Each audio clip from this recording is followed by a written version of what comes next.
On retrouve tout de suite Isabelle et Morcine pour une nouvelle édition de l'émission Vitis Vinifera. Aujourd'hui, on reste dans le studio de Radio Pays d'Hérault et nous accueillons Emmanuel Serin. Bonjour. Bonjour. Bonne année aussi à vous. Merci, pareillement. Et Emmanuel Serin, donc vous êtes propriétaire du domaine La Dourbie à Canet.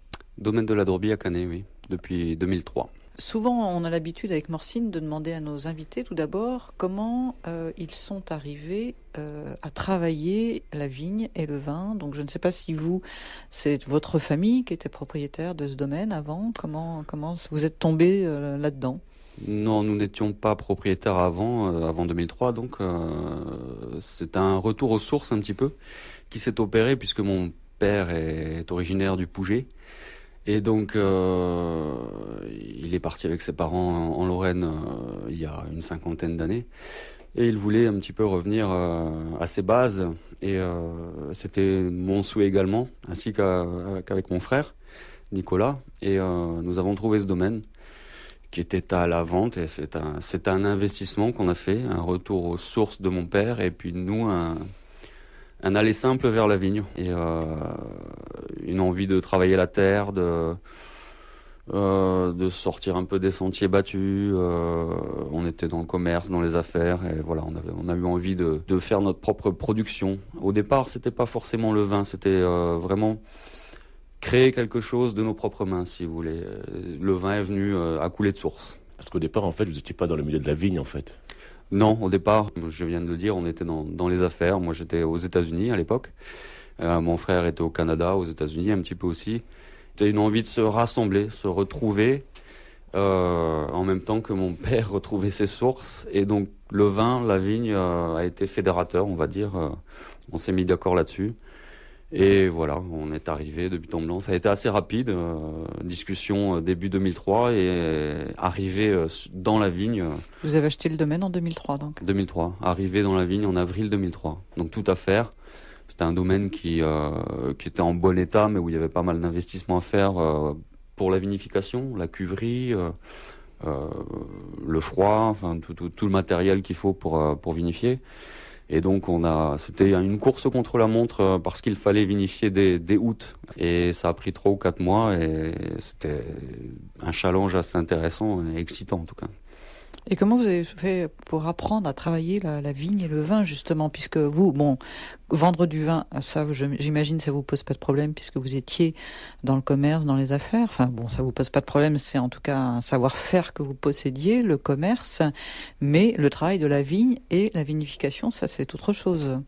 Oui, ça s'est fait avec l'aide, dans un premier temps, d'un consultant, d'un œnologue qui donc m'a appris à vinifier, mais qui est quelqu'un qui est très proche de la terre aussi, très proche de la vigne, et donc qui m'a beaucoup appris, beaucoup inculqué aussi en termes de culture de la vigne. Donc j'ai appris énormément de choses avec l'aide d'Hervé Chabert, donc qui est notre œnologue. Mais ensuite, c'était aussi comme on dit vulgairement, entre guillemets, sur le tas.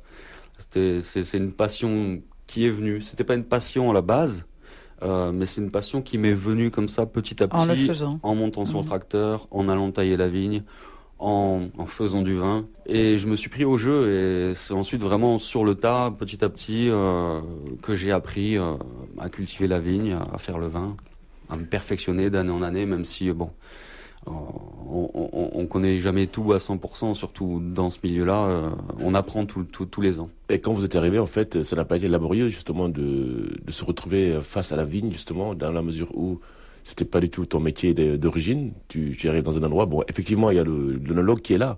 Mais après, c'est vrai qu'il y a le travail de terrain, parce que l'œnologue, il est là. Le travail au quotidien. Le travail au quotidien, quoi. D'autant plus qu'il n'est pas là, lui, tout le temps. Voilà. Non, mais avec le recul, c'est ça qui est intéressant. Avec le recul, on se rend compte que le premier jour, on était vraiment néophyte, complètement amateur. On se retrouve devant une souche. Et on se dit, mais qu'est-ce qu'on fait avec ça, quoi. Donc, tout est à apprendre. C'est intéressant aussi. On part de rien, de zéro.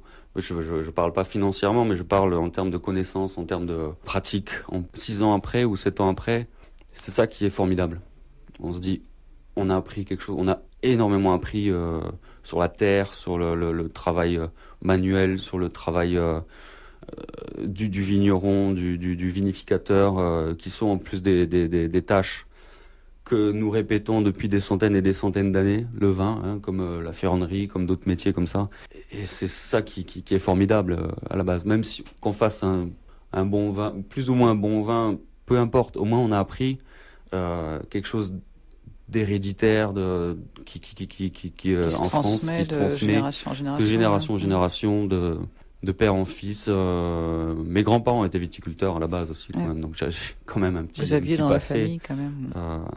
Et dans le fond, c'est ça qui est important. Vous ne regrettez pas ce choix aujourd'hui parce que c'est difficile, parce que c'est vrai que on dit que le vin ne se vend pas très bien, pas de regret? Aucun, non, aucun. Si c'est à refaire, je le referai plusieurs fois même.